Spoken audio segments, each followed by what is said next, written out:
ibihe byiza twongeye kubasuhuza no kubifuriza umugoroba mwiza ndetse n'amahoro y'Imana n'imigisha asakaye kuri mwe mwese. By'umwihariko rero hamaje kuvugwa inkuru y'incamugongo kuri leta ya Iran. Haravugwa rero ko mu by'ukuri leta ya Israel imaje gushwanyaguza indege yohoze ari umuyobozi w'ikirenga wa Iran, naho umuhungu we wamusimbuye bikaba byamaje kumenyekana aho aherereye. By'umwihariko nkwibutsa ko nimba rwo mbere ugeze kuri no muyoboro wa YouTube channel mutakora subscribe rebo hasi ukande subscribe ndetse kandi bikukanda ukazogira kugira ngo ujye kurikirana ibiganiro byacu bitambuka buri munsi. Ngendetse rumuza mbaye ikaze mujye kuri.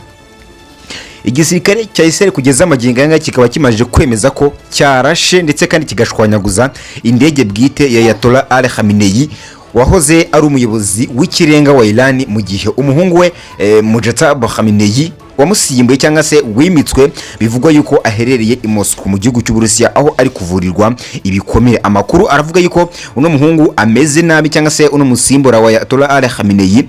Ibi ngibi rero byavuzwe mu itangazo IDF igisirikare cya Israel cyanyujije ku rubuga nkoranyambaga rwa X mu gitondo cyo kuri uyu wa mbere. Iki gisirikare kikaba cyemeje ko indege ya Ayatollah Ali Khamenei yashwanyagujwe ku buryo bukomeye cyane mu gitero cyagabwe ku kibuga cy'indege cya Tehran hariya mu gihugu cya Iran. IDF kandi ahangaha yanavuze ko iyi ndege yashwanyagujwe ku buryo bukomeye cyane yakoreshwaga mu ngendo zigiye zitandukanye Ayatollah Ali Khamenei yakoreshaga kimwe n'abandi bayobozi bakuru mu nzego z'ikirenga mu gihugu cya Iran, ndetse kandi yakoreshwa no mu bikorwa byinshi bigiye bitandukanye aho yakoreshwaga mu kugenda ijya kugura ibikoresho bya gisirikare mu bihugu byinshi bigiye bitandukanye ndetse no gukurikirana itumanaho ry'ibindi bihugu bigiye bitandukanye binyuze mu ngendo zakorwaga n'ino ndege yamaje gushwanyaguzwa na IDF ngo se n'igisirikare cya Israel. Ubutumwa rero bwa IDF bukaba bugira buti: gushwanyaguza ino ndege birabangamira ubuhuzabikorwa bugiye butandukanye bw'ibikorwa byose byakorwaga n'ubuyobozi bw'iterabwoba mu karere.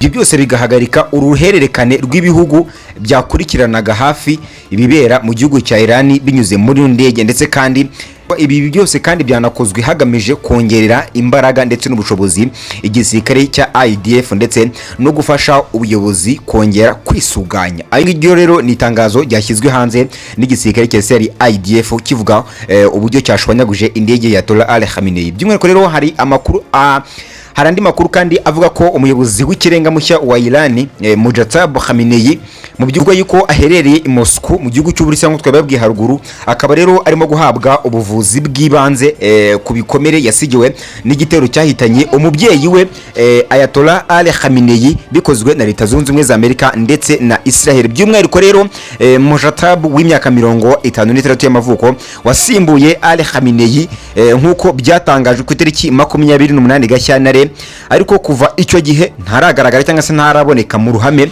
ndetse ibingibi biravugwa ko mu by'ukuri ashobora kuba yaba ari muri koma, ariko ayo ngayo ni amakuru atizewe neza. By'umwihariko rero amakuru y'ukuri ndetse kandi yizewe aravuga yuko uno muyobozi mushya w'ikirenga wa Iran yagiye mu gihugu cy'Uburusiya kuvurirwayo ku bufasha bwatanzwe na perezida w'Uburusiya Vladimir Putin ubwe nk'uko bitangazwa n'ikinyamakuru Al Jazeera.